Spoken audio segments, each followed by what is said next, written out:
Today, we're diving deep into one of the most pivotal years in modern history, 1929.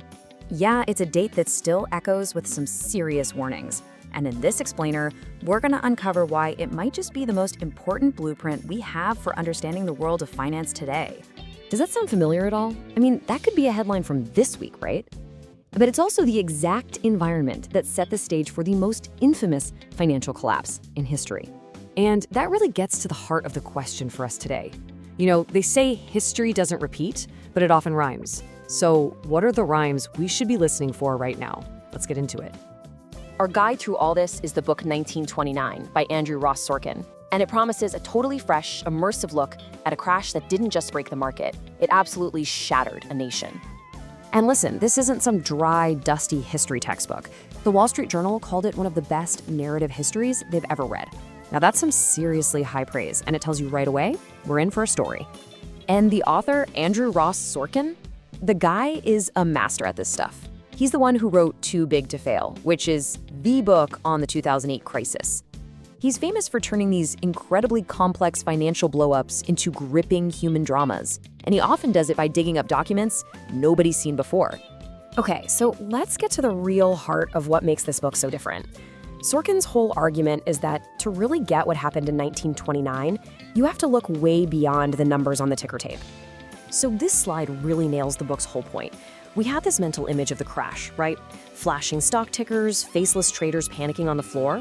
But Sorkin pulls back that curtain to show you what was really going on, a high-stakes drama full of visionaries, fraudsters, and titans. It was all about these raging battles between the power players on Wall Street and the regulators in Washington, a fight that, let's be honest, is still going on today.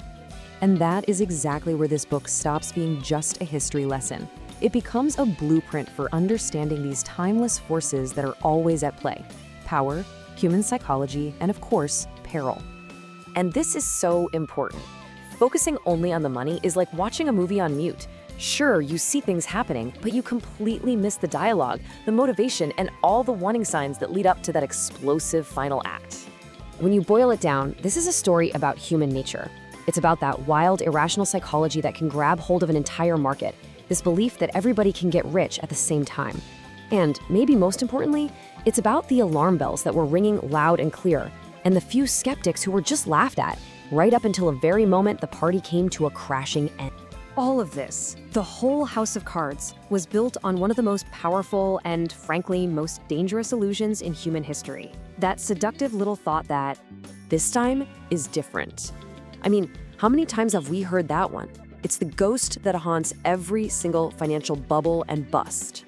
It's this powerful belief that the old rules just don't apply anymore, that we've entered some magical new era where things only go up. This book really digs into why we keep falling for that same trap. So, how does this all become a practical blueprint? Well, the book kind of lays it out in 3 key steps. First, it's about learning to recognize the classic cycles of speculation. Step 2 is identifying those powerful forces, both political and psychological, that drive markets to crazy extremes. And finally, step 3 is learning how to actually hear those warning signs that pretty much everyone else is trying their best to ignore. So let's pull all of this together. Why does a crash that happened nearly a century ago feel so incredibly relevant right now? And this is the core message, really. The book makes the case that the dizzying highs, the market madness, the political showdowns, and the absolutely brutal lows of that time, well, they aren't just footnotes in a history book. They are an eerie, almost perfect mirror of the world we're living in right now. Which leaves all of us with one last big, provocative question to chew on. After seeing the blueprint, after understanding the human drama and the psychology of the crowd, what warning signs might we be ignoring today? The link to this book is in the video description.